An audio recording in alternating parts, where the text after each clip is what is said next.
So let me share my screen.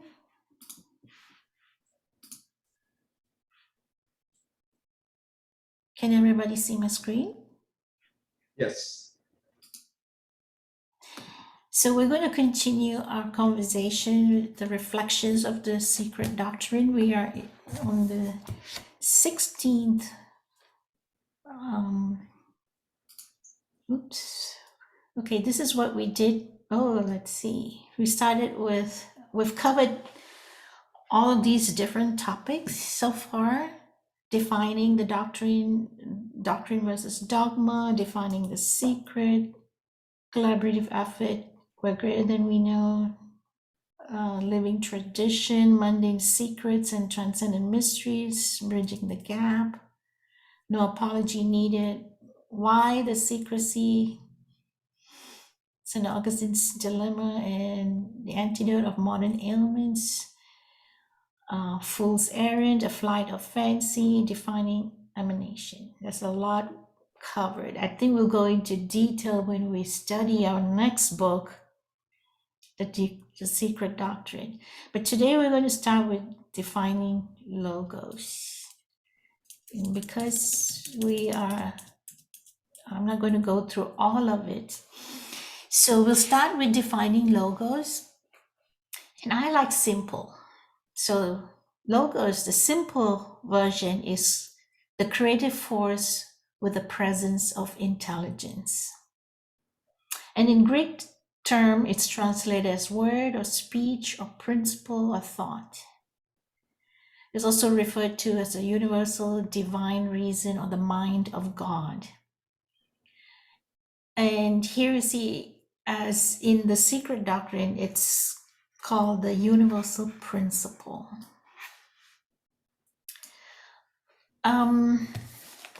Let's go down here. Let's see. Oops. I'm going to see how this doesn't block my, oops.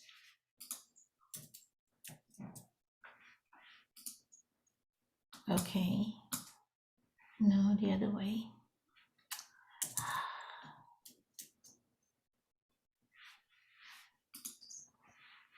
Oh my gosh.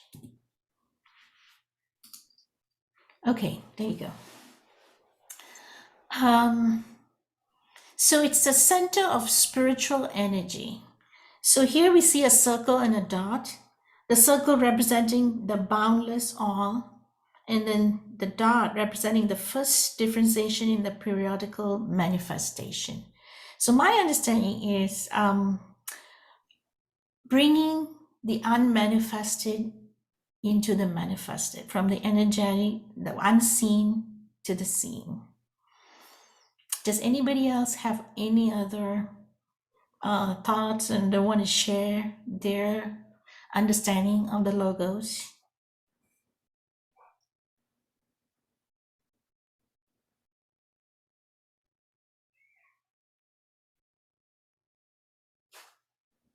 No?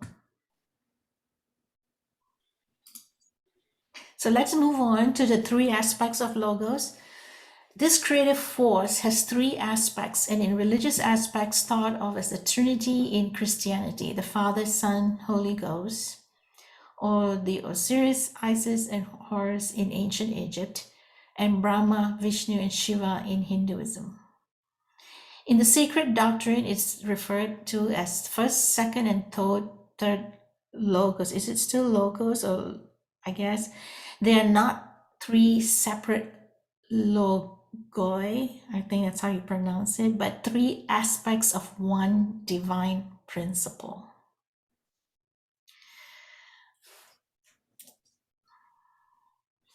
The first logos is always referred to as the unmanifested logos. It symbolized as the point in the center of the circle representing the boundless, infinite absoluteness of Para-Brahman. What is Para-Brahman?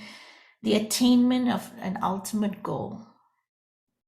So the first unmanifested logos is also called the highest logos. It is said that it's out of this space and time, and its latent potentiality only. The first logos is the potentiality of the universe, while the second logos is the potency of the universe. The second emanates from the first, being only latent, potential, and unmanifested. The first logos is very close to the absolute, and indeed it is in its direct radiation.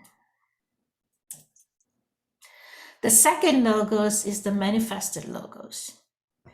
In and of itself, it is actually only the semi-manifested, for it manifests through and as the third logos. In Transactions, Madame Blavatsky speaks of it as the universal and the intelligent soul, divine ideation, combining the ideal plans and prototypes of all things in the manifested, objective, as well as the subjective world. The third logos, the bridge between the first and the second logos, is referred to variously as the seven rays, the seven creative powers, or the seven logoi. The second logos contains in itself the third logos, and it manifests through as this third logos. If we call the first logos latent potentiality and the second differentiated consciousness, we can refer to the third as the ultimate differentiation of the second in the form of individualized cosmic forces. So, in short, latent potentiality is what's possible. Okay, my understanding is what's possible out there becoming visible in this manifestation or semi-manifested through the third logos, from the unmanifested to the manifested.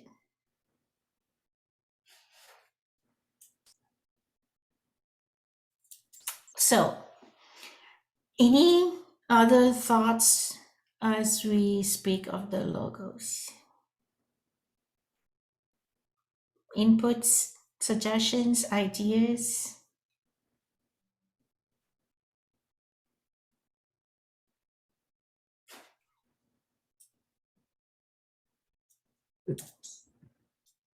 For me personally, it's very hard to conceptualize this because it's so abstract.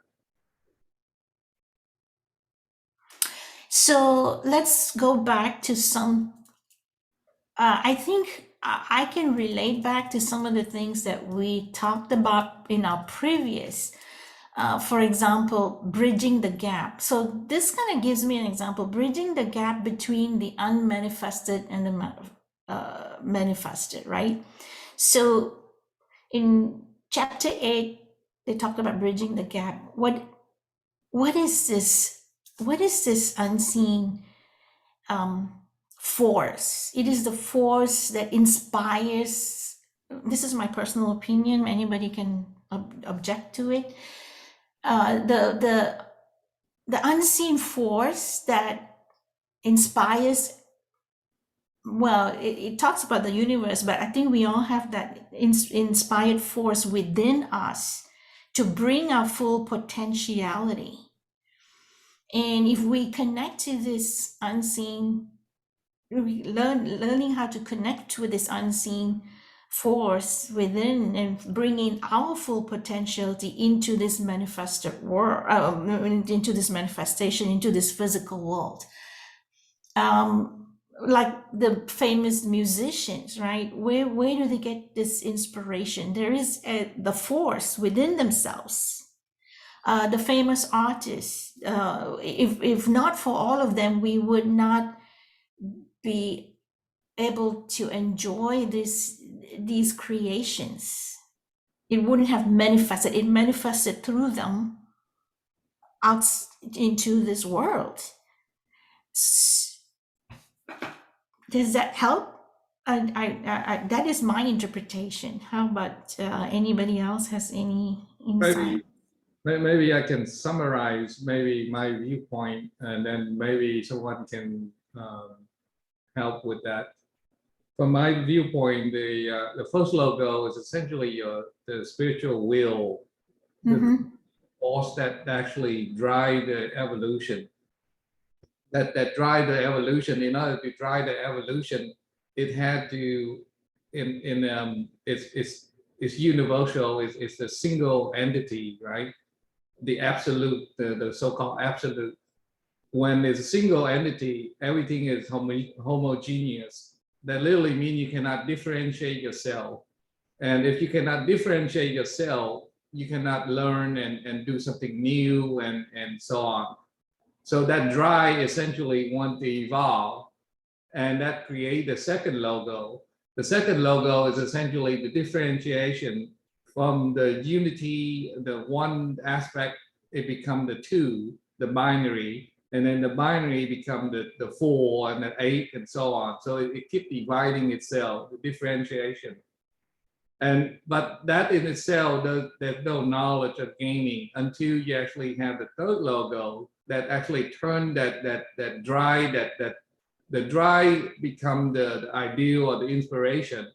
But the inspiration itself is still the latent potential. It's not the actual manifestation. In order to create the actual manifestation, you need that third logo, which actually then manifests the ideal or the inspiration into reality.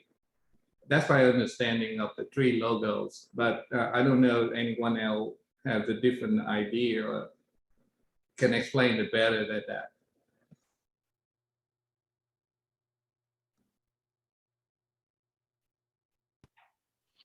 Well, Triate, I appreciate you and your first share using the word abstract. And I think that kind of covers the discussion of the first, second, and third logos for us now sitting here in a body, trying to relate to this, to these ideas, and that it is in the abstract. So I have a little something to share that's in parallel, a parallel pathway to pursuing what's first, second, and third logo, to include vocabulary that isn't just Blavatsky or Theosophy that we've been using and in the book, but some a little bit outside. And what I find by adding other considerations that are outside the pure doctrine, I'll call it, is it tends to help me stay grounded or get an anchor point or a balance point. I'm going to make sense of this in just a minute. Now, I'm older, and when I walk around, I need to have more points of contact with physicality than just the bottoms of my feet. So if I'm leaning against a wall or touching an arm rail, that helps my brain kind of become centered, or well, kind of get a sense of I get a sense of me, and I keep a balance. So in the discussion of this abstract, I find that by using other references, it helps me get kind of like a perspective of what otherwise would be purely abstract in my mind, and allow me to get a sense that I have a way to use this understanding I'm hoping to get outside of just pure abstract thinking. So now I'm going to bring it down to specifics. Okay, so for instance, in some belief systems, they have a different start point than this first logos. And as has been referred to by Shanthi, I mean, in religion, it can be different things that she named. But also, one way you look at things, and I think it's Jungian, but it would be the dark, fecund, feminine from which the specialization we've been talking about emerges as kind of a increasingly more masculine expression. So like in Taoism, you'd have a feminism and a feminine quality and masculine qualities, with the symbol most people, think of as the yin yang symbol, but called the Grand Tai Chi. So in that sense, as a start point for the logos, in a different system, using different vocabulary words for the same energetic phenomena, they might start with feminine and masculine and yin and yang, that kind of thing. So for me, that's helpful. Now, what I'm bringing up to contrast just the pure abstract, but with a different system, is I guess you'd say I'm introducing a little bit of Taoism, but it would be that we go from the original source, the first logos, and I believe, like I mentioned, some systems would call that like the dark feminine, from which all the things that are physical manifest. And then we experience those individual things as a more masculine representation of the potent, latent energy that was around that now is in a physical form. So I'm just introducing this not to confuse understanding what we're talking about today, because by introducing other vocabulary words, nouns and verbs than the ones we're using, it can tend to confuse one, especially if we're in the abstract. But at the same time, it can add a different perspective so that we start to grok, we start to get the idea of what's happening. And we could lose the English words that we're using in this discussion to describe logos. We could use words from other languages and cultures, and we'd get a little bit different flavor of what we're talking about. So for us to keep in mind that there is a certain loss that occurs when we rigidly adhere to just English words describing these things, and that those words cannot successfully, nor any words successfully, capture the full import, the full description, let's call it, of what we're discussing. So what I'm saying is we need to look beyond our bias. We need to look beyond, or maybe, beyond the abstract, in that we're looking to something that physically manifests. And so I'm advocating in my share right now for just like, we still got to keep an open mind. Even though we've got first, second, and third logos kind of defined and going back to a previous chapter as to the gap and all that, it's kind of like still we have to maintain a certain respect for the fact that even these words are limiting. So even in our confusion, our inability to fuse together, our experience and what these words are talking about, there's more out there than we can, sitting here today in our whatever people are doing, participating in this session. So I've used too many words to describe what I'm realizing now is just a feeling that I'm having, that I'm wanting to maintain the focus lens still a little wider, like a wide lens, than our discussion needs to take, so we can just make progress.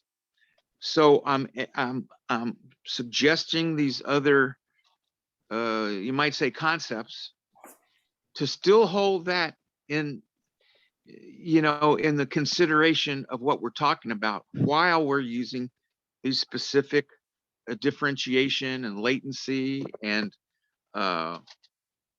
manifestation when we're using all that. So to me, it's helpful for me to get out of the pure abstract and to start thinking of like Well, what else do I know about this general terrain, this general landscape, as Shanti referred to in the meditation, that, you know, we all have.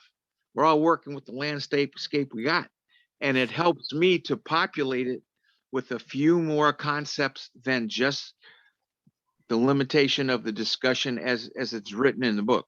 So I just want to say that it's a vote that I'm making for, let's still keep open-minded and still make it okay. Give ourselves permission as we hold in abeyance any conclusion we're coming to, and not get nervous system wise, like confused or concerned that I don't know if I'm getting this, or I don't know if I'm getting where it's leading, or I'm in confusion now. It's like, okay, we've got to get comfortable, as we all are, to be in this work together. We've got to be comfortable with the little bit of discomfort we get, you know, and we got to be okay with it. We've got to give it permission. When we're holding in abeyance, like a final conclusion, a final opinion, we're not reading just the last paragraph of the chapter, you know, but we're Thank, holding in abeyance till we get there. So I'll stop talking now. Okay. well, Curtis, thank you so much for sharing your thoughts, and I can say I have the same sentiments, and only you know, we're tying back to what we studied, but I'm a firm believer that whatever we study in our book study, especially these chapters here, are very conceptual, right? And life is not conceptual. Life is experiential, and whatever we study, and unless we experience it, and I think as theosophists, we and you know, we meditate, and we have all, I would say most of us, experience something outside of this physical body, and yeah, words can be very limiting, true.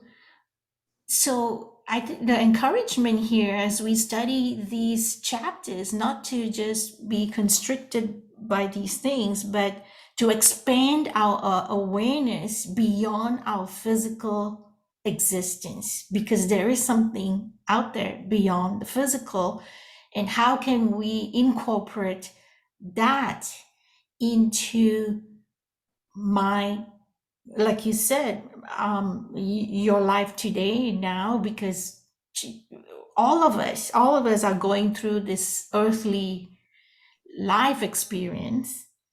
And I think that's something I brought up maybe in our last book study when we were studying this, is whatever I study, I would like to know how I can apply it to my life, because some of these life today in the present moment, without getting hung up on all these words, and like you said, different languages can have a different meaning to whoever the reader is at that time, and how we interpret it. And how we interpret it is very highly connected to how we perceive things and where we are in our life, in this earthly life, whatever we're experiencing at that moment. Yeah, True. yeah, I completely agree with both Shanti and Kurt. In terms of what Kurt is saying, these abstract concepts, because they're so abstract, that for us human being, you know, we like to relate, to be able to relate to something in our normal daily life. And that's what Shanti is alluding to be able to learn from these concepts, and not just, you know, head learning, but to actually visualize it in order to relate to it, and then building up the what I call the wisdom. So to me, I usually like to use analogy, like these concepts. If you can apply some sort of analogy to these concepts to relate to it, to be able to explain to a common man, for example, on the street, so they can literally understand. For example, an analogy would be like the first logo is the sun. The sun provides the heat and the dry or the creativity, and then Mother Earth provides the soil, the water, and so on. But the combination of the two, the manifestation, the third logo, when the seed is growing into the plant, that is the third manifestation, and that's the logo. The third logo itself. So all three components are essentially needed to produce that final seed, from the seed to the tree and so on. Because the seed will become a seed, and it won't mature into the plant itself unless it has the other component that go along with it. So to me, these concepts in abstract, you really need to think, contemplate on them, and see how it can be applied to life itself, and try to gain the knowledge and the wisdom out of what you learn. Thank you, Trey. I love that so much. It's like music to my ears. I couldn't help smiling as you included Mother Earth and the plants. So I really appreciate you sharing that analogy, Tree. I appreciate it. Well, thank you. Like I say, these discussions, they're all about synergy. I may have some idea that latent in me that I could not actually recall, for example. Even though it's there, I cannot really recall it unless the other folks on the discussion actually share and build up that and make it relatable. And that's when the idea and the inspiration actually come in and become fruitful. So I do not know about these things ahead of time. And as you can see, it's only by the synergy of the folks that are contributing to the discussion actually build up, and then it mature into something that's fruitful. That's why I highly encourage people to participate in this discussion, because the synergy that you get out, the end result is a lot more than what you would expect. Very true. Thank Can you. I also add something? Yeah. I think we have been told that these logi exist. They might not be manifested or manifested. But we also see this in various religions. You know, at least in the Catholic Church, they have God the Father, God the Son, and God the Holy Spirit. In the other religions, they also have these three aspects. So there's something in it. There's something in it. Our understanding of it might not be the same as a person who might have who has got a highly elevated consciousness, but at least we try. We try as much as possible to understand these. In the Eastern religions, they have, for instance, God the creator, God the sustainer, and God the destruction. That unless things are destroyed, things cannot be created. So there's so much involved in this. And I guess as we meditate upon them, we get a better and better understanding of what these three logi mean.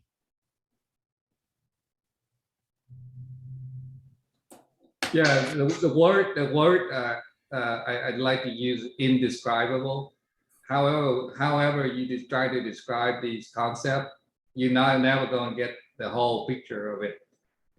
But to me, yes, that is true. But at very least, you can take a peek at an aspect or a perspective of it through these example or analogy or whatever you want to call them, so that the common man on the street can grasp what's going on, right?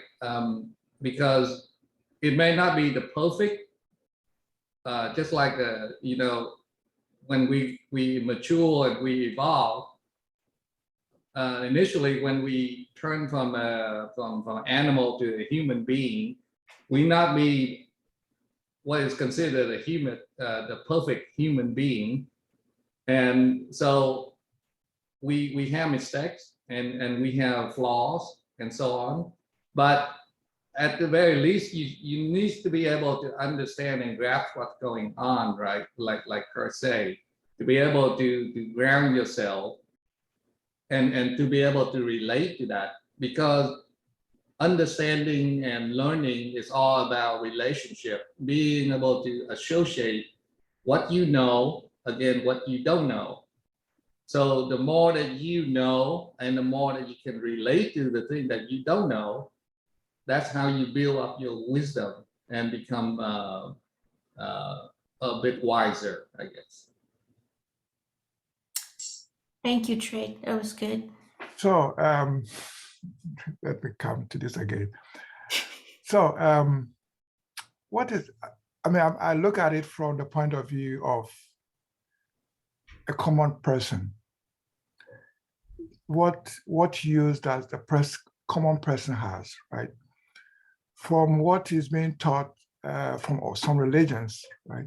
They look at it, the God, the first Logos as the creator.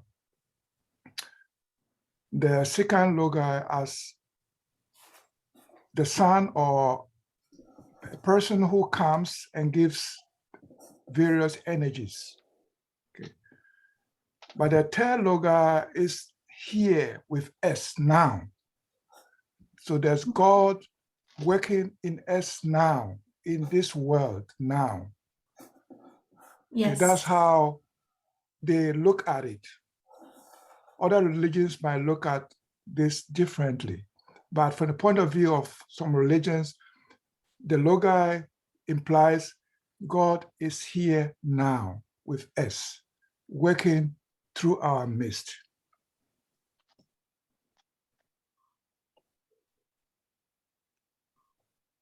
Yes, I could be possible, right?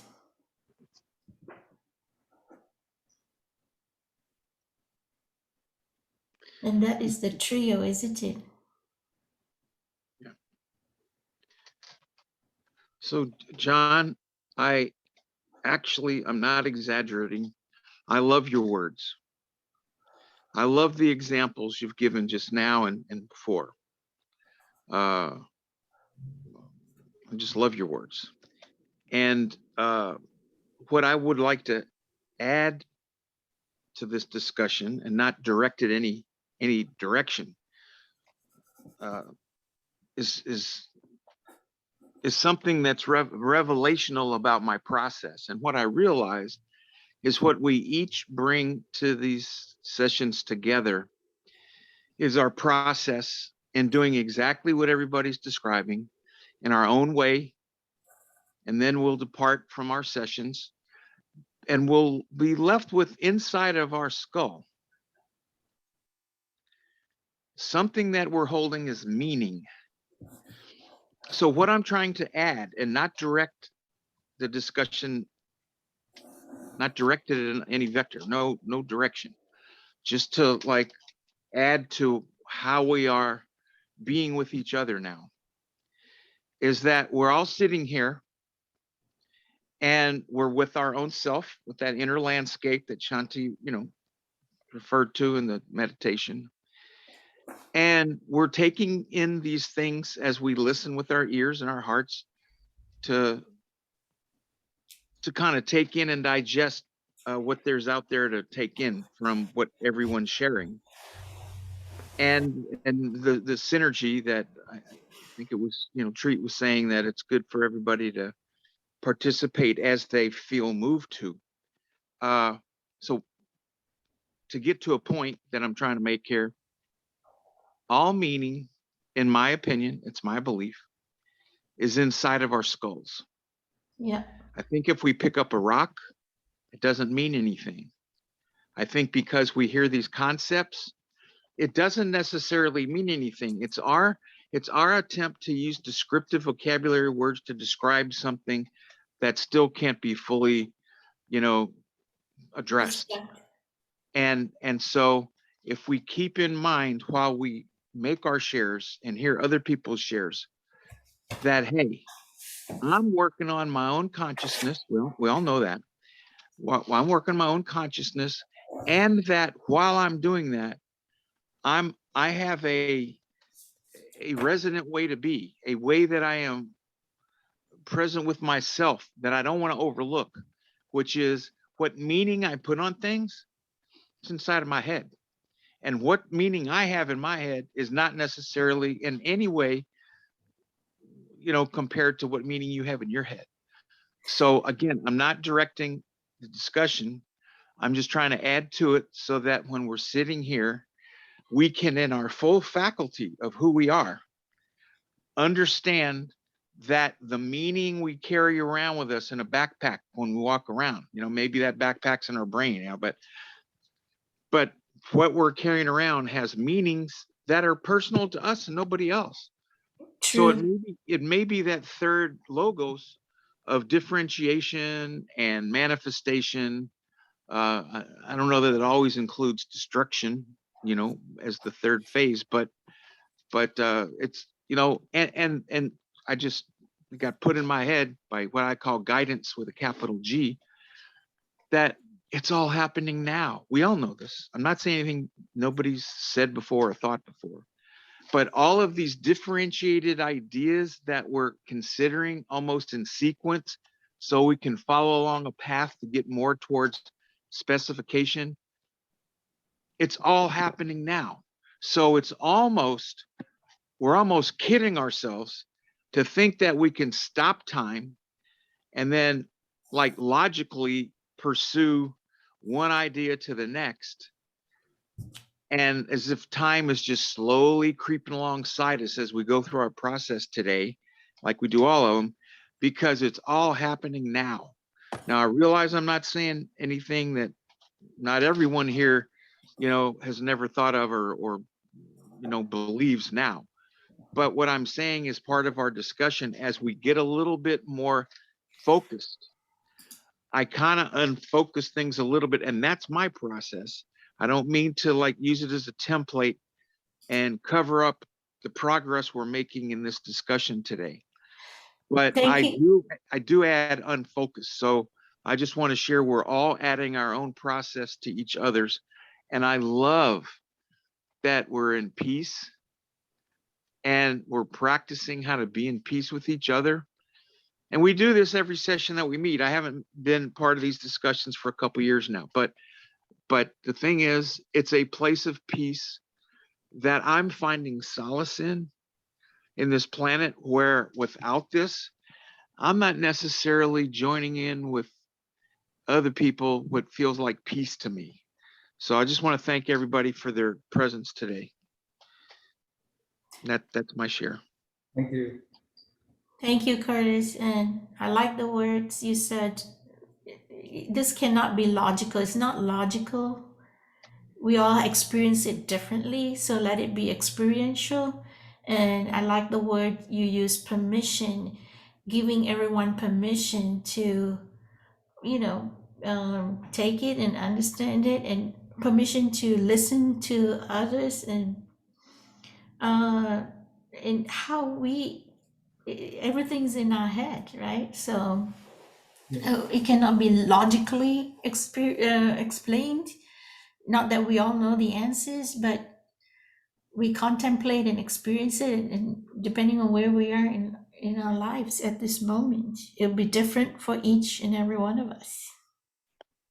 Let me go ahead and trying to sum up this three aspects of the logo, which should segue into the next essay as well.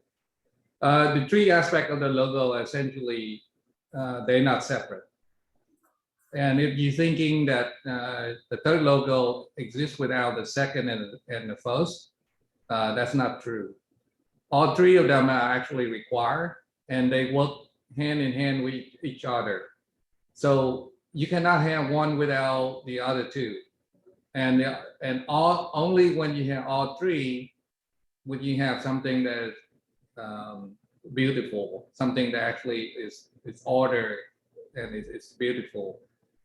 So that should segue into the next essay, As above, so below, because the three components of the three aspects here, they don't exist in isolation. They are essentially part of the whole. And you need to have all three components in order to be successful. Yep. So I will leave it up to Shanthi to go ahead and talk about this. So this is the part, right? And how we bring all of these three together, and as above, so below. What is the relevance of these logos in our daily lives? Again, we're interested in how we can bring all this theory and concepts into actuality, right? So I think the third logos is in between the first and the second.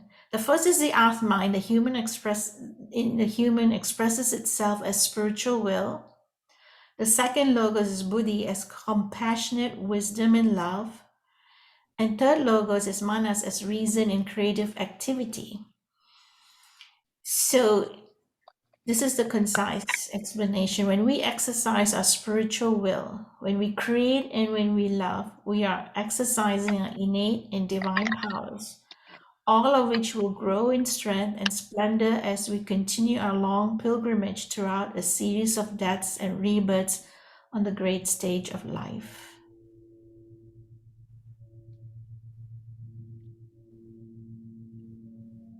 Yeah, there's a saying I really like, if there's a will, there's a way. So we are all on our own spiritual path.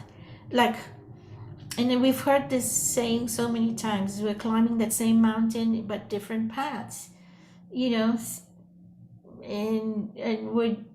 how I see this as coming, this Theosophical Society and the books we read and the studies we have, just helping one another, and first with ourselves, our family, and then a society as a whole. It's how do we bring us up to that mountain? Eventually, through the deaths and rebirths of our life, right? Any other thoughts? Should we go on? I got one thing.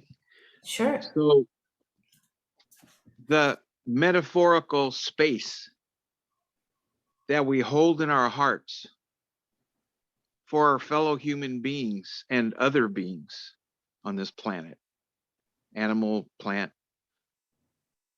all of the beingness, the space we hold in our heart for all of us to be here, all of us to be climbing up the mountain as best we can determine, same mountain, but different pathways. That space in the heart to be accepting of other, I think, is underneath what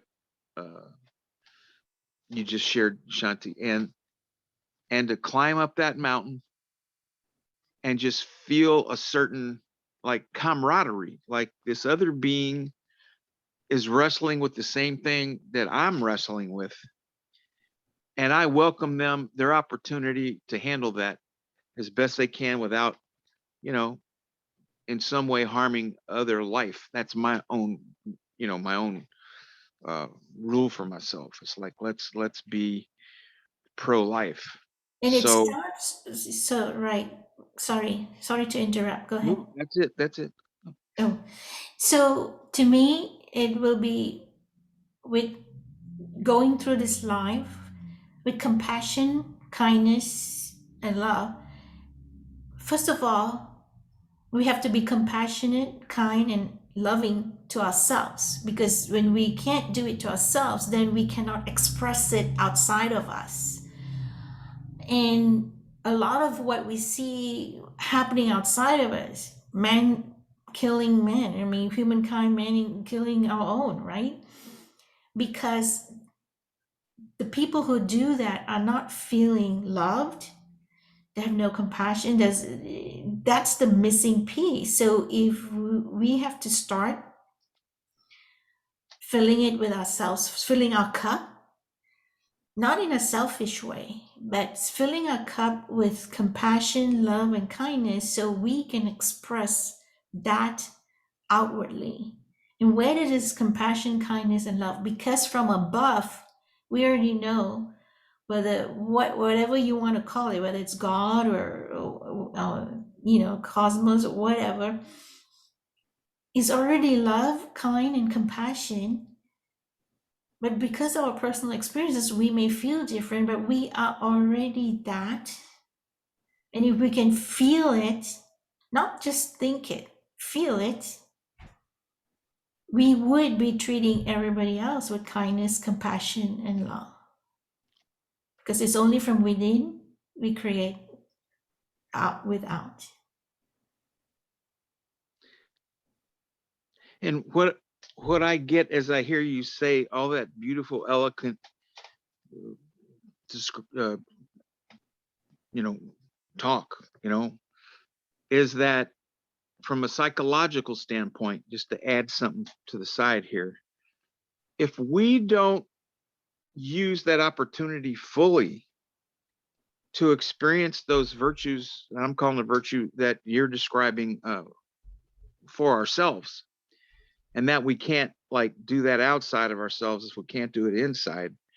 What I realized as you were saying that was that when people don't take time for self-care and awareness, Mm-hmm. we're condemning ourselves if we look at the behavior of people to act it out. Right. So what we're not doing individually, it's not just that it can't go to someone else on the outside in a good way. It's that we're going to have something going to the outside to other people, but it's not going to be as good as we might prefer because we can't own it for ourselves. So only when I've never heard these ideas before that you're mentioning, Shanthi, even though they've been out there and you've been around, but it's like, unless we own our own experience and potentiality, then what gets specified outside of us, in a third logos way, is just judgments of others, in which we're trying to get in my opinion, lesson that we haven't got for ourselves by having to act it out with others and making them, the object, but if we can subjectively, if we can be in the subjective, and it's like we together, yes, then we don't get into the you, exactly. so but we're going to have our own growth experiences, and we're not all right now all fully evolved, but as we have these, we can remind ourselves that when we have those, just to throw something else in here, as we're looking at the drama that's out there that we're involved in with others, we can look back to ourselves and say, how is this a manifestation of my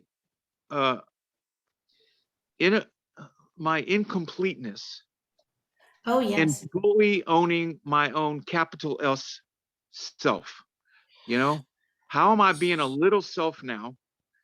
And how am I not trying to own my big S self, even with myself?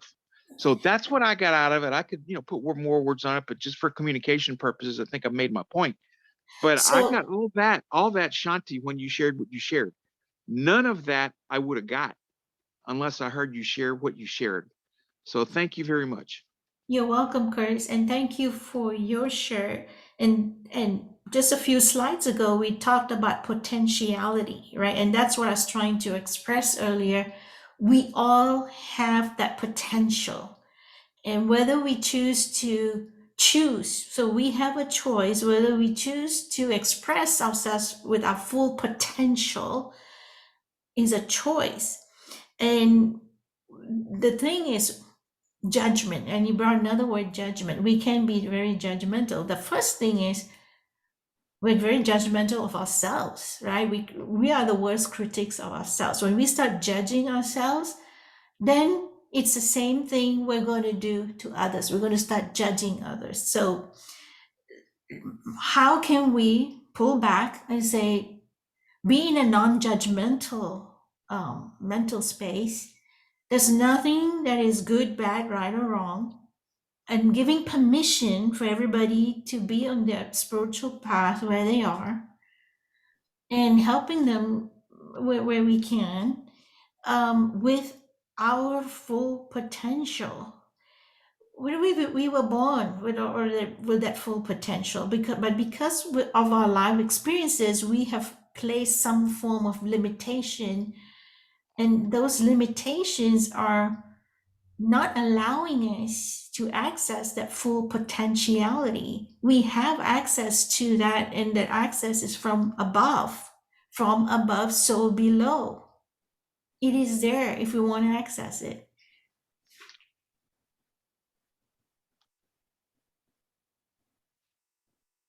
What I appreciate about what Treat Oh. said was, yeah, it's all happening now. First logos, second logos, third logos.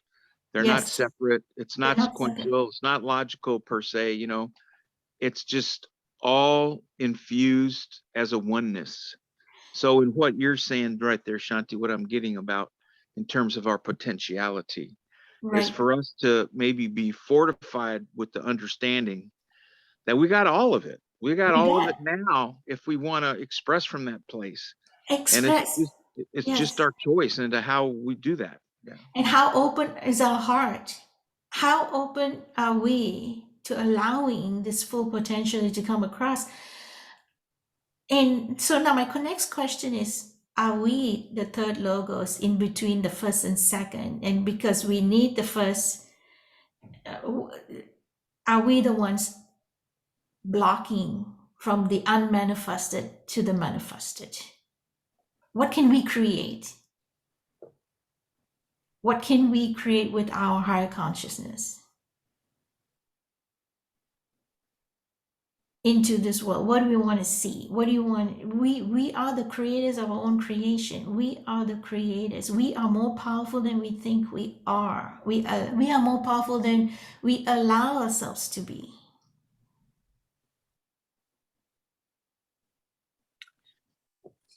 When you So, say that, I have two phrases that come to mind. One is, I think I'm hearing you say, like, we can consider ourselves to be a missing link where normally we wouldn't, but we're the linking these things together. They're not outside of us.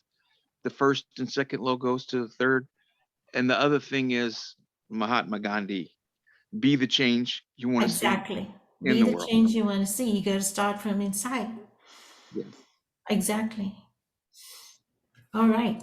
Anyone else before we can yeah, move so, on?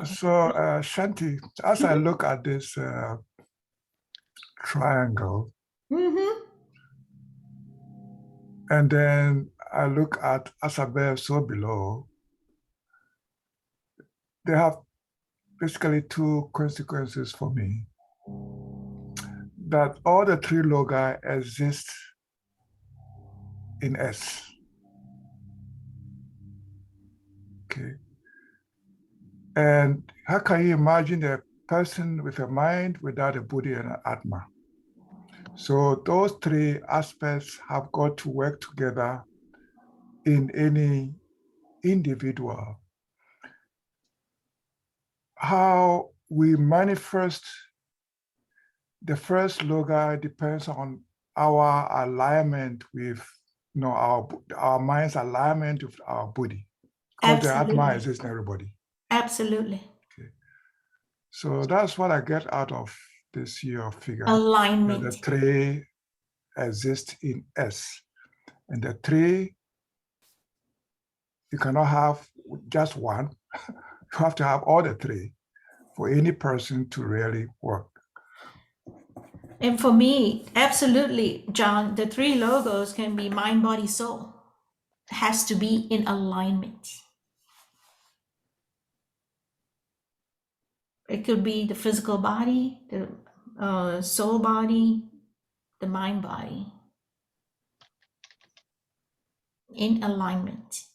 And our work in every incarnation is to manifest the spiritual world through our Yes, various bodies.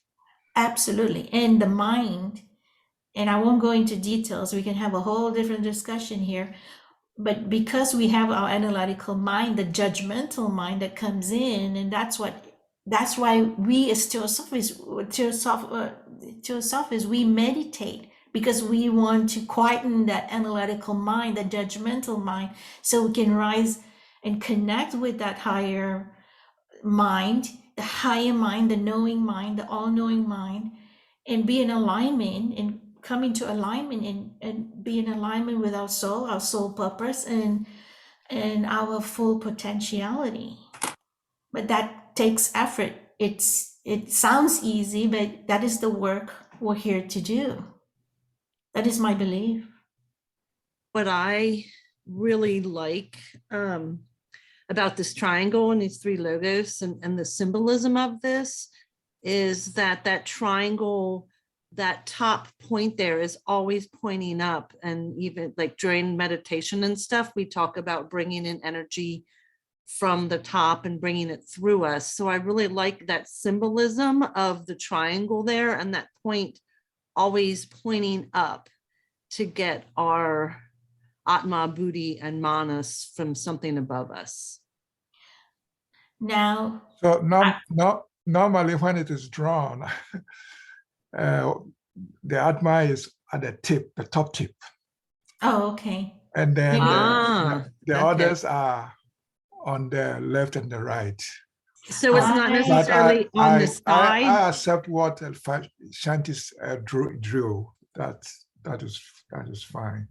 It shows that all the three are supposed to work together. they're supposed to work, yeah. So, okay, so I'm going to go ahead. Sorry to interrupt. Yeah, they're actually triangular in fashion, like John say. It doesn't have to be represented in this manner, but they are triangular in nature. And the reason they're triangular in nature is because not, I don't want to deviate too much into the seventh ray, but each one of us actually belong to one of the ray. And depending on which ray you are in, you are maybe stronger in one form or the other. So literally, it all bounce. They all are kind of like a rubber band. I like to use a rubber band. Think of it like a triangular rubber band, right? Even though you're stronger in one side of the triangular, you got to pull up the other two sides as well. So in order to evolve, you got to pull all three together. And they're kind of like flexible. They go up and down and so on. So it depends on which ray you're in. So it really depends on which ray you're in, where you exert it. There are certain people that exert more on the will. There are certain people that exert more on the love. And there are certain people that exert more on the mind itself. So the intellect. So it all depends. And it depends on which ray you belong to, and really all three need to be evolved. Essentially, they all work together in conjunction with each other. And I'm going to throw something else in the loop here. Okay, so this is something to think about. So we have this triangle. We're looking at this triangle and pointing up. I like that,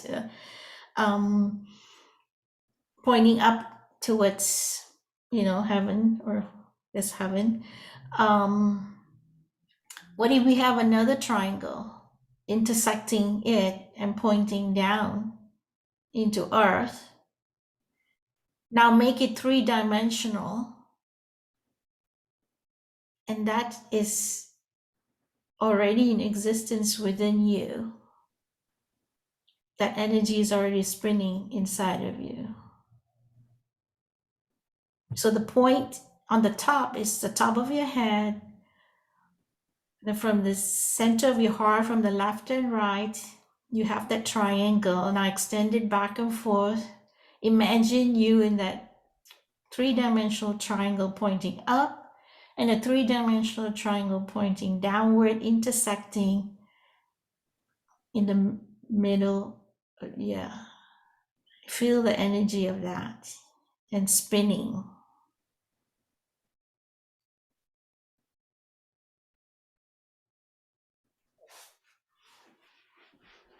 Something to think about, right? It's a whole different minute. So Well, and Tony and I were just saying, if you would turn that triangle upside down, wouldn't that make that the Star of David? would it make it what? The Star of David. Star of David, you're putting that upside down Oh, on top of it. yeah, Star of David, and yeah, spinning it. It's called the Merkaba, right? The Merkaba meditation. Huh. And feel it from your solar plexus. That expands your awareness. So everything is already inside of us.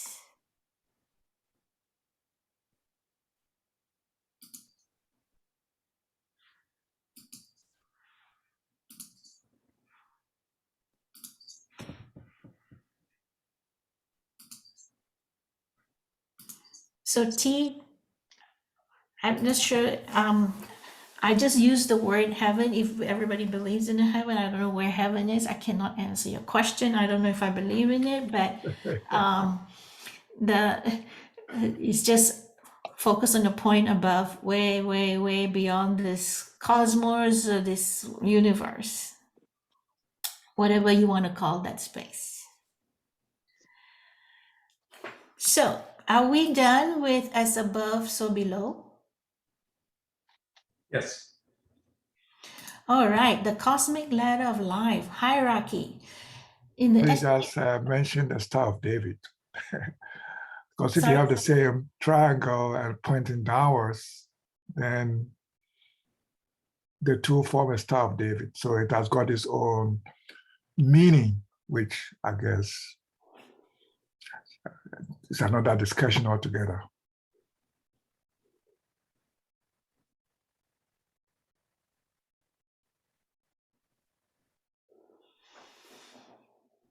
Okay. The cosmic ladder of life, hierarchy, the esoteric meaning of hierarchy as presented in the Secret Doctrine is one that inspires awe and wonder, revealing a hidden natural order involving various planes of or levels of existence, as well as a vast multitude of beings. Each planetary or celestial being has its special role in the greater economy of the divine plane.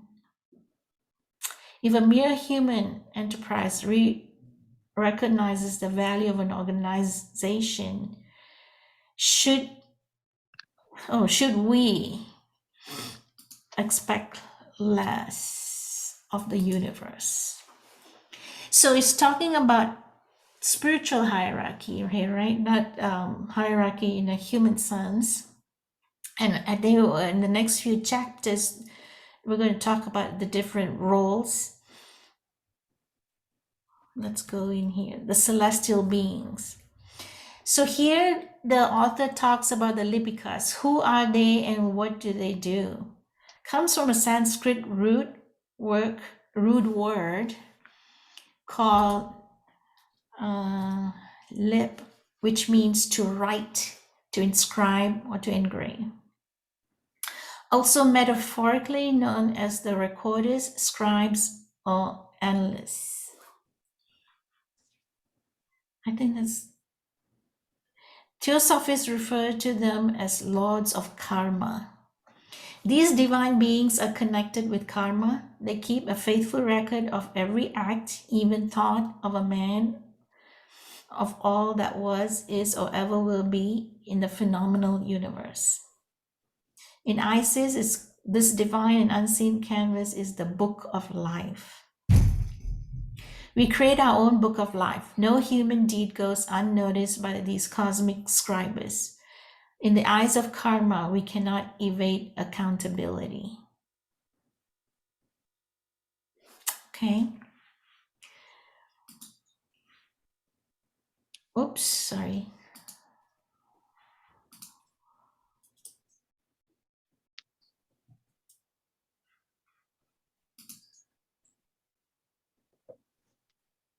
Any more on the celestial beings and the roles?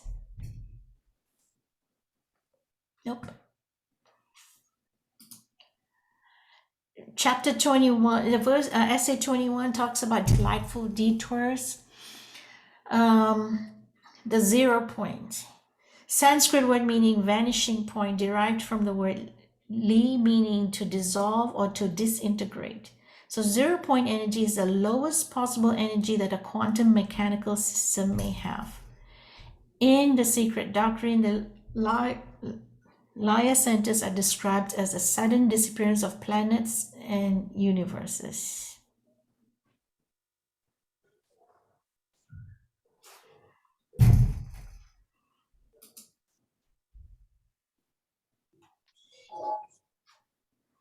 Going on to Māyā, illusions. The human condition is subject to illusions of various kinds, many of which we are blissfully unaware of.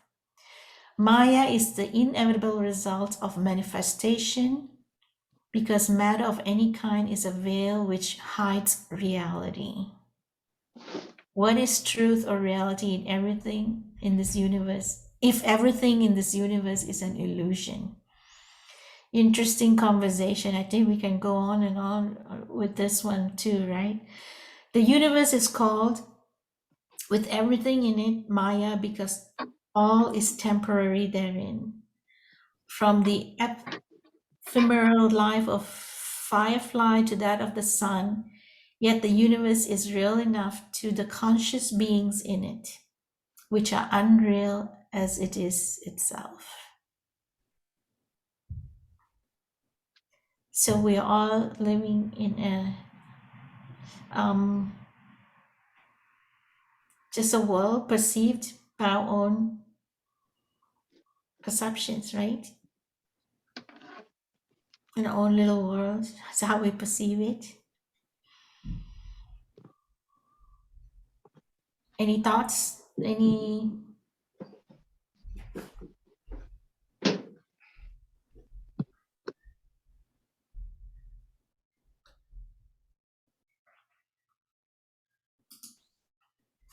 A mystery of our own making. Number 23, karma. It is not karma that rewards or punishes us. It is our own doing, whether or not we work in accordance with nature, abiding the laws of harmony. Karma is an impersonal and universal law with no malice or favoritism. Those who believe in karma must then believe in destiny. From birth to death, we weave a web around us, similar to a spider weaving a cobweb. When the last strand is woven, we are enwrapped in the network of our own doing, finding ourselves in the empire, this self-made destiny. Through the agency of karma, each one of us creates our future circumstances by the actions we take today.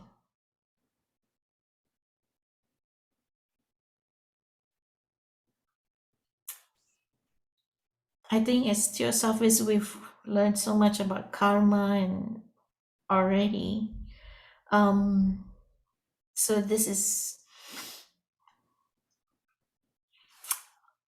anything else? Yeah. And final chapter. So as the Secret Doctrine towers above the terrain of esoteric literature, the sturdy mountaineer, armed with the will to prevail, may profit from the advice of those who have ascended the peaks.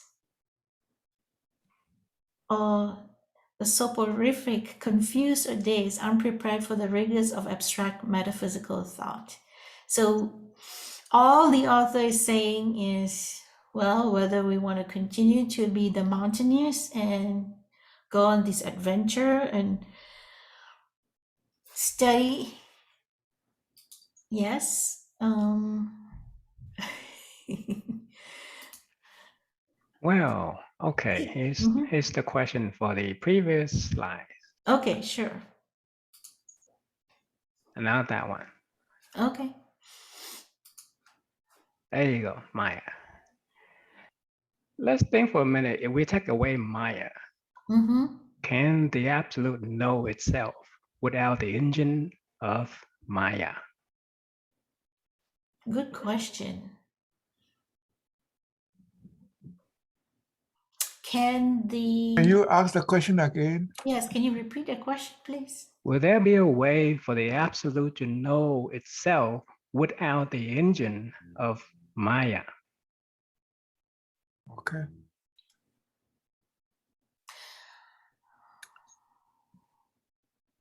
I would think I not. have no idea. The only We're thinking Māyā is something bad and terrible. Well, let's just take it away completely and I- see where will we go with that. I think you're right, because if without Maya, the absolute will not know duality, right? Absolute does not know duality. That is right. That there's no duality. There's no self consciousness. It doesn't have a mirror to look at it to know what it look like.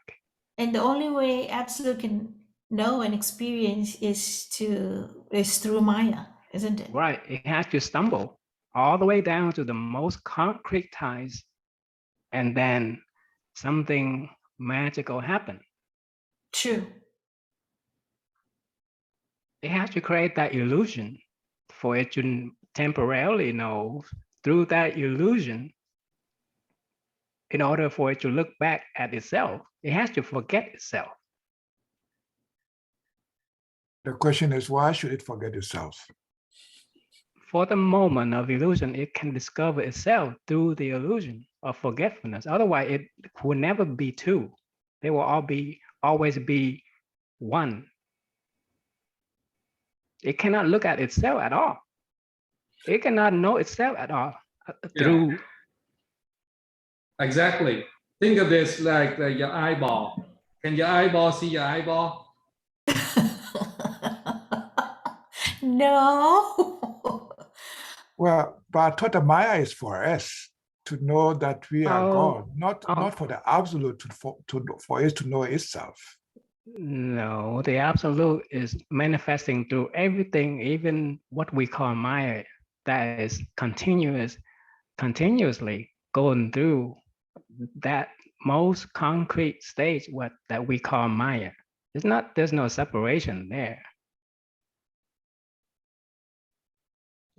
Māyā and the absolute is not a separate thing at all.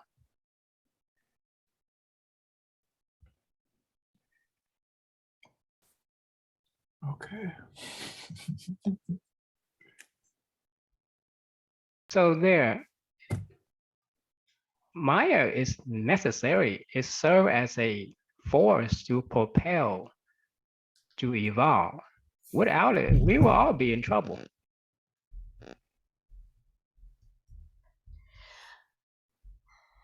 Yeah, we have to know.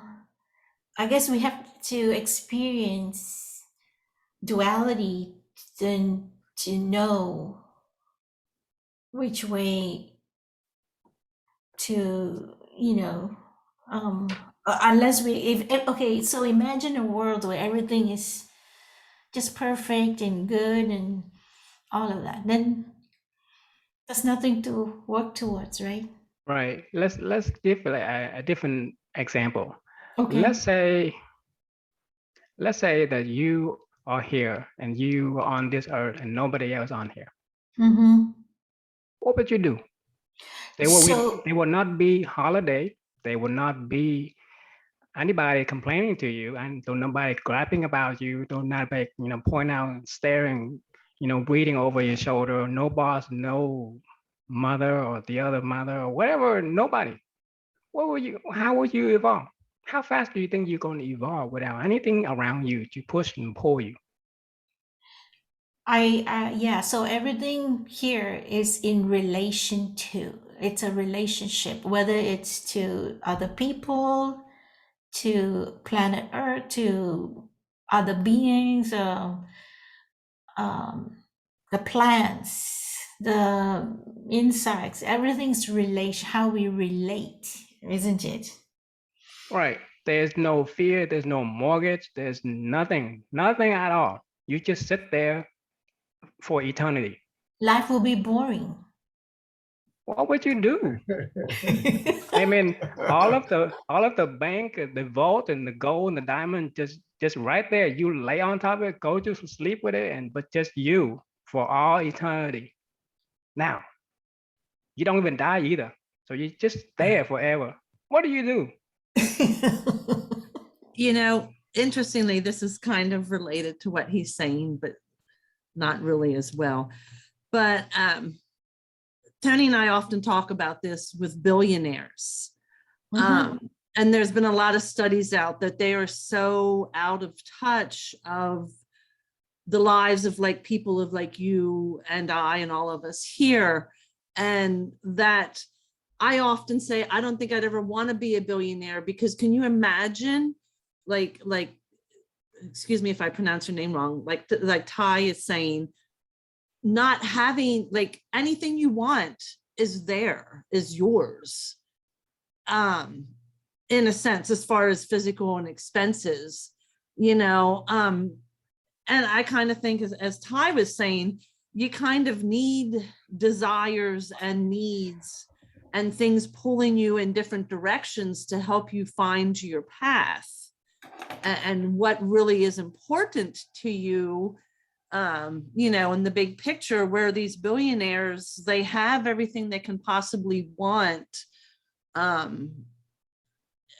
You know, what, like, to me, it kind of sounds like a miserable life. It's kind of, as Ty was even saying, not being on this earth alone, not having that interaction, not having those learning experiences, not having those, you know, just not having external experiences. It's I would imagine would be very challenging. You know, it would even be challenging to be a billionaire, if you can imagine that. You know, I mean, I just can't see. Well, I don't know. Well, I hear what you're saying, and I know people who have a lot of money, right? But they may not have health. So I don't mind being a billionaire, and as long as if I have good health and I'm doing work for humanity. So the people who have a lot of money, and not everybody who has money are happy, right? Oh, So, wholeheartedly, yes. And I don't think a lot yeah. of them are. I personally don't think a lot. Now I'm talking, I mean, we have a lot of wealthy friends as well, but I'm talking, you know, billionaire statuses, you know, like they, you know, leave their house to get in their jet to fly to Europe for the day or something, you know, something like that, like beyond, you know, being wealthy, you know? Yeah, I understand, but you know, we see that on the outside. That's what they portray. We don't know what their true life is like, right? Yeah. Absolutely. I mean, everybody puts on we all put on a good show. We all put on a good show. Hello, right? Let's be realistic. Yeah. They may put on a good show. Yeah, they're flying their jet and everything, but deep inside, they may be suffering from different things. I think they are, but and because of the who am I to judge, right? But I think they're missing a lot of things that we all probably have here. You know, they're missing that connection. Yes. You know, and missing a lot. And to me, at least in our life here, is to live life in a balanced manner. Everything in balance. Balance. Too much of a good thing is no good. Too much of a bad thing is no good. A good thing can become bad, and a bad thing can become good. So here again, we're judging, right? Getting away from that judging, and our responsibility is just to manage what's within us. So, and how we want to express ourselves to the outer world. Okay. Now, Go back to the slides. Māyā. Yeah, I was gonna say, let's go back to the Māyā. I forgot even how I was making that connection to Māyā, but go ahead. I'm sorry, Ty. So is Māyā good or bad now? There is no judgment here. We don't want to judge good, bad, right, or wrong. It just is. So Can we accept let me just rephrase that. Is Māyā needed? Māyā is needed. I would agree. Okay, good. But Ty, whether we like it or not, we live in illusion. Right. So, Yeah, so but this I don't illusion know. is necessary for us. The illusion is necessary for us, so we as Josephus, we know that's what I believe. I mean, at least meditate. So we are going beyond. We know there's a world beyond this illusion. We meditate. We go inside. We try to connect to something bigger, a wider, and a bigger awareness. And we know there's much more than to this physical existence, right? That's why we study these things. So Māyā is needed. So isn't that our path though? That is the path. That's the mountain we're all climbing. We're all climbing the same mountain. We are maybe at different steps. Some at the foot of the mountain, and some in the middle, some way on top. Yes. But we're here to study from those who have already attained that ultimate goal. Maybe that's the secret we're waiting for. But Yeah. The at the illusion, moment- the Mhm. Māyā is physical. You say that is undeniably correct, but that ties us back to as above, so below. If Mhm. we are down here at the physical plane and having all this illusion, what do you think up there gonna be? If we hold true to our concept of as below, so above, as above, so below. So if you're not here at the physical level, and as you are in the realm of unmanifested level, do you think you're gonna be not in trouble? You're gonna have that trouble, that challenge at that level that you are in. That's why the concept of as below, so above, so as above, so below. They too, at that level, will have to evolve still, because evolving is infinite, boundless. Sure. So we are all our path is to evolve until our dying day. So that when in my rebirth, maybe I'll be a spiritual master first. Right, but at the spiritual master, you will have, when you look upward, you still have to climb. Of You course. look downward, you say, oh, you made it past first grade. Yeah, yay. But you're still moving, you're still growing. Of course, because if you're talking that way, then it's the ego coming into place, right? How do we separate the ego from? Yeah, there's no judgment here. We're on a path where we just appreciate where we are and. Well, and I think that has to do with just being part of the human condition. When I took my when I was being certified for yoga, I often said, because being a human is supposedly the what's the word I want to say, is apparently the best type of evolution in comparison to like when we're going to reincarnation. And I often used to say, well, to me, I would think it would be better being reincarnated as a dog, a family pet. Like, why is it that being human is like the highest of evolutionary when having a dog's life, a dog in a well-loved family seems to be more easy, more pleasing than being a human? Am I making sense here? So I think I'm going back to, it seems to be the human condition that our energy just ends up being created into this human that we are. And going back to Buddhism almost, life is suffering. Whether you are spiritually evolved, life can still be suffering. And I think going back to what Ty was saying, I'm kind of tying this all into, it's just the human condition. We don't know what's out there beyond being human.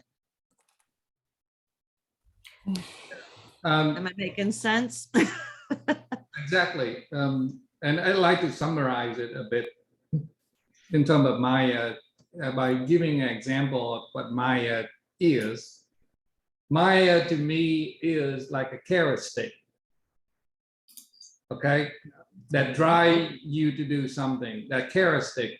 Let's take an example of free lunch. The carrot stick is the free lunch. You blissfully, unaware, you say, oh, I got a free lunch, great. Oh, you're not thinking behind that free lunch, that carrot stick, right? At the end of the day, somebody paid for that free lunch. So that's when you try to discover the reality, the truth behind the illusion of the Māyā, that carrot stick. Everything in life and how, no matter what level of evolution we are at, there are different Māyā everywhere, no matter which layer or which realm we're dealing with. It's up to us to discover that truth, to discover the reasoning behind that carrot stick. Is that carrot stick really what it is? So when you grow up, your teacher say something like the sky is blue.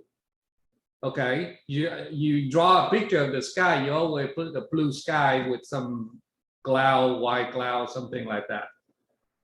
As you grow up and you learn more and more about science, you start questioning, is it really true that the sky is always blue?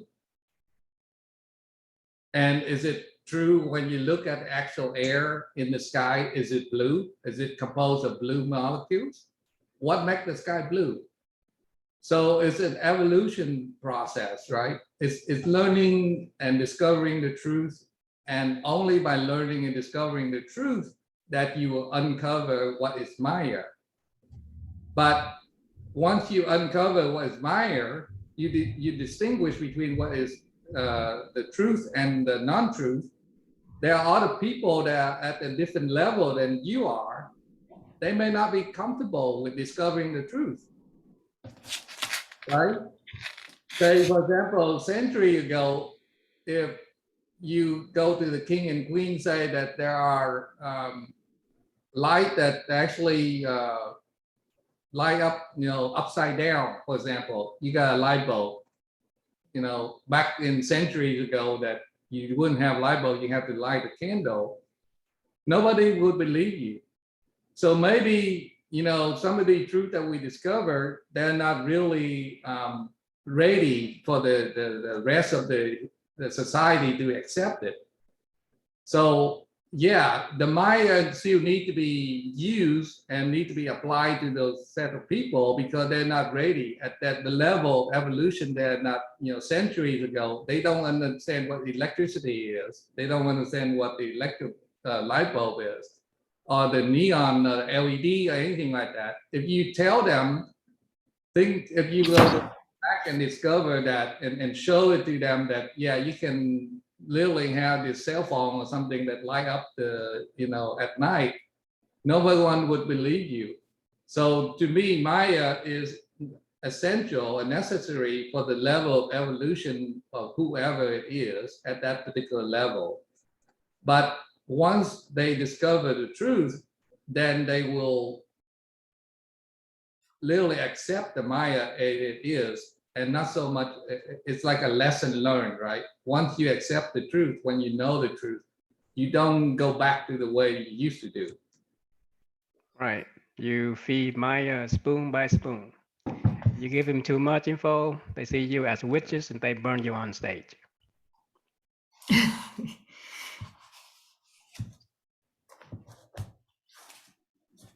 And going off that then, I mean, is there any ever end to that? Because the more you learn, the less you know. Yes. Possible. The more Yes. you learn, you The just more know, you. you Mhm. just know enough to know how much you don't know. Absolutely. Yes. It gets deeper and deeper. All right, we have like almost 15 minutes before 12. So, any other? Go ahead. Shanthi, could you go back to the one about detour? Detour. Detour. I think there's a, yeah, detour. 0 point. Yeah, I don't know the when he tried to describe this vanishing point. I'm not sure what he mean by the vanishing point. So these detour, are they accidental, or are they more on in terms of purposefully put in place?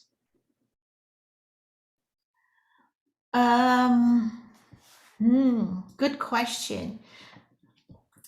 I don't know the answer, but I can look it up. The zero, so what here means, the 0 point possesses the power to alter reality in any way possible.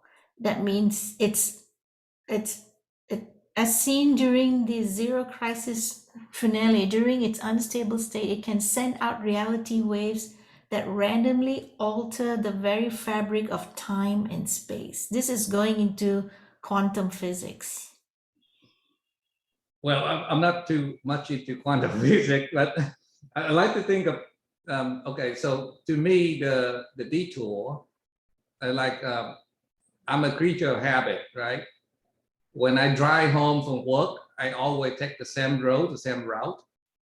And then for whatever reason, on a certain day, maybe there's traffic jam, basically accident or something that prevent me from using that road. I would take a slight detour, trying to find a different way, perhaps I can get home. So is that what he's trying to allude to here, is doing something that is it out of the ordinary of your habit, deviating from your norm, and by doing that, you discover and learn something new for yourself? I believe it's deeper than that. I believe it's going into going into a point where you can actually change something, using energetically change something. It's not, it's much, I believe it's much deeper than that. So, from what we have been told, they said the Māyā center is a point where one can move from one state of consciousness to the next stage. Immediately. Immediately. That There's means no space involved. That means there's a point in us whereby if we know how to do it, we should be able to move. Non-linear. Thank you, John. That explains it. Non-linear. So normally things progress in a linear fashion. For whatever reason, this guy jumped non-linearly. It connects from the beginning to the end in one. Right. Swoop. One. Yeah. So we are all in linear, right? Like from point here to here, there is space between one point to another. If we want to go, we are traveling through space, isn't it? To get, and it takes time to go from one point to another. Okay.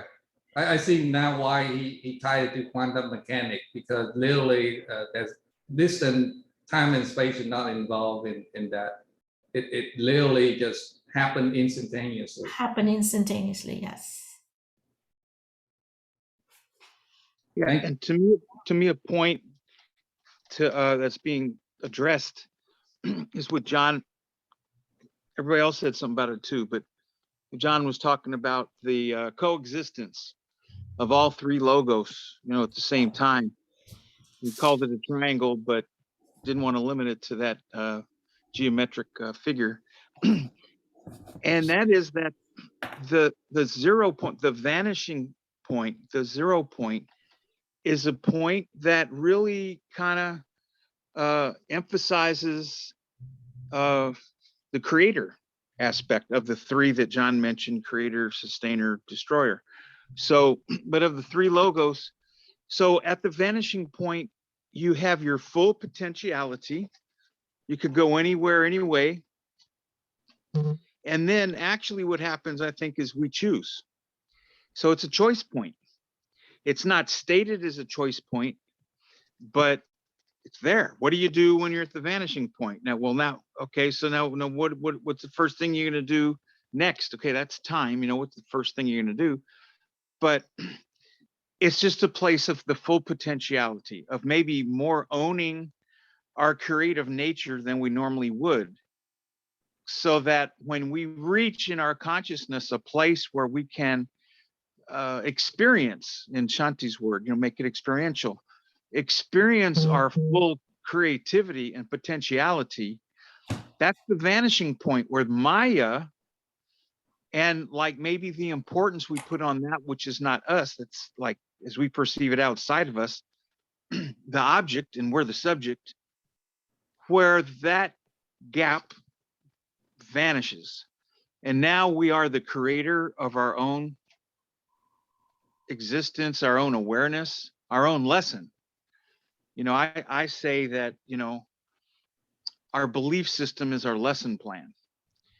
So if there's something to be aware of at the vanishing point, a lot of it would depend on, in my opinion, what we're believing in that state of being. And then that kind of is parameters that kind of keeps guardrails in a way that keeps us within a certain limited capability of our own awareness. So even though we have the potentiality to, let's just say, move in any direction, we choose certain directions because of how we believe it's good to do it, or beneficial, like Shanti said, of, humankind, and so to me, what this, T.S. Eliot wrote a poem called The Still Point. And basically he writes this poem. He says, you start out, you go through this big long poem, and then at the end, you arrive where you began. We all understand that notion, you're at the beginning point again. So to me, the vanishing point is the 0 point. It's the place of origin, might call it the O point for origin. It's the place of beginnings. And we're always there in Qigong. You're always looking at, what's my intention, and how am I moving through this? What's my mind doing when my body's moving? So that's where we're at the vanishing point. And it's almost like, in terms of Māyā, where do you want to go? And we are at that place of choice. Now, in terms of, is it provided to us, or do we create it? Do we get off the route home and, take a side road, and someone put the reason to detour in front of us? So to me, what happens is, wherever we go, there we are. So wherever we are, there's already a lesson for us. What's embedded within the lesson is our belief system. And how my life in Māyā differs from yours, to me, goes back to the belief system. So if you go all the way back to the first logos, and you start looking at, okay, what is it that adds an impetus and gives me direction in my evolution, if you will, through consciousness, through the incorporation of deeper levels of, or different dimensions of logos, first, second, third. So what's determining that? Well, in Qigong, and I kind of adhere to this, it's my intention. So at every moment in time, before I even move my foot, like in Qigong, like, what's my intention? Well, do I want to move my foot? Well, once I start moving it, do I want to keep moving it? We're always in that place in Qigong of choice. So for us to realize that in our experience of Māyā, we also are, and everything else it can be, it's a choice point. It's always choice. And our creator in nature allows us to move in any direction, so to speak, if there's a vector to it, if we're going to move in some direction.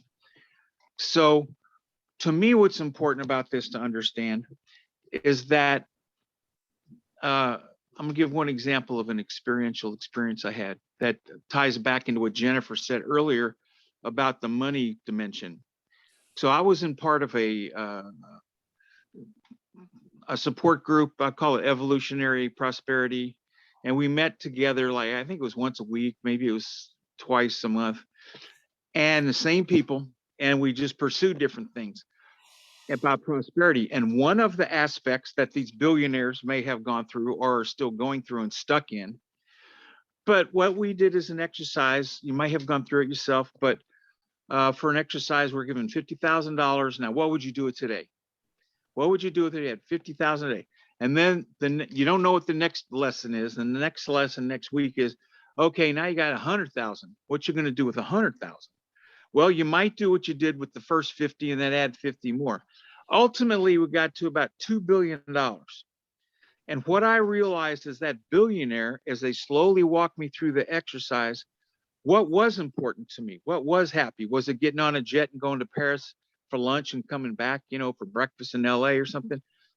No, what wound up being important to me that was experiential for me to know the rest of my life was I wanted to be able to eat good food at the age I was at, and everything else. I was like, I wanted good sex. I wanted to be able to lie naked out in the sun and swim.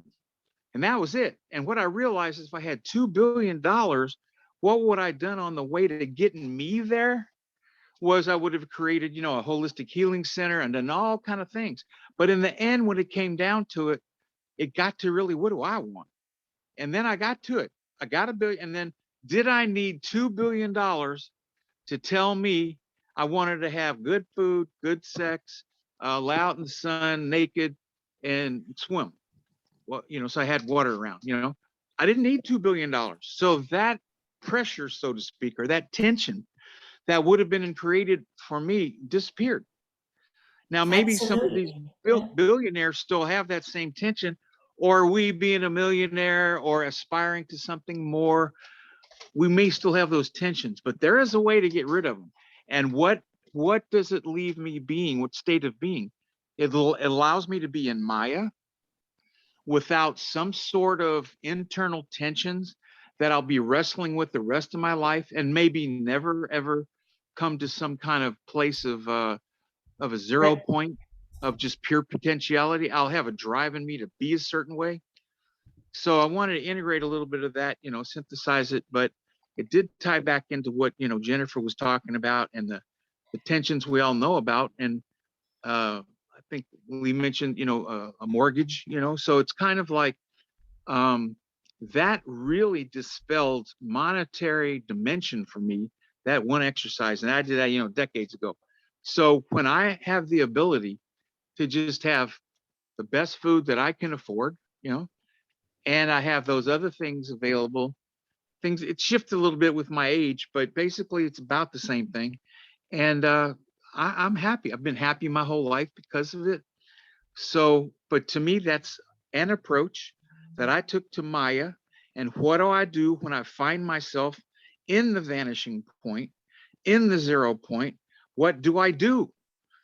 And that's what I was able to discover in an experiential way through probably, must have been 3 or 4 months. We went through this, slowly through this step by step, that I came to that conclusion. But it's one that's not just abstract in my head, because I was using my imagination along the way and doing the exercise and writing it down and sharing it in group, and when we'd meet and hearing other people's, and mine was different than, other people's. They were all different from each other. So I just want to add that as to what this mysterious 0 point or vanishing point could be. And to me, I just offer, if anybody wanted to, check it out, as I recall from a long time ago reading it. But T.S. Eliot kind of wrote about this space. It's kind of like Eastern, even though he was a Westerner, but it was a journey in which he arrived at the same place he started out from, just to begin again. Now, it might have been a spiral he was on, and, from the vertical viewpoint, it looked like the same start point, but it wasn't really. Well, to me, that's the 0 point. That's the vanishing point. and we can always be there. Thank you, Curtis, for sharing. And you know, I think we've learned that time is really not linear. It goes in circles, right? Time is not really linear. And going back to what you experienced, what you shared, it's such a thank you for sharing that. And coming back to self-awareness and how when Jennifer said we go through suffering, can we agree that 99% of human suffering is caused in between our ears, in our head, with thoughts like that, right? And we cause ourselves unnecessary suffering because of the way we think and perceive things. And if we can do that exercise for different things that we experience, right? And when we put ourselves under unnecessary pressure and stress, you know, and come to that point that, and I believe, you know, coming to that 0 point through meditation and higher awareness and a grander perspective on things, Okay. we can get there. Yeah, Go ahead. go ahead. When Go I ahead. think of 0 point, I think of that painting by Michelangelo, and I had to Google this because I couldn't remember it. The creation of Adam with the 2 fingers. From what I understand, the interpretation of that painting was those 2 fingers being so close was almost like a 0 point. And it wasn't until the breath of God came into that point where everything evolved and grew from there. Thank you. All right. That's wonderful. All right, we're right at 12, We're top of right the at hour. 12. And I wanted to say thank you, everyone, for contributing today. It's been a wonderful journey for all of us, and we learned a lot. And I hope to see everyone back in 2 weeks. We will meet again in 2 weeks. And then after that, we will start with our fresh new study course on the Secret Doctrine. So let me go ahead and stop the recording.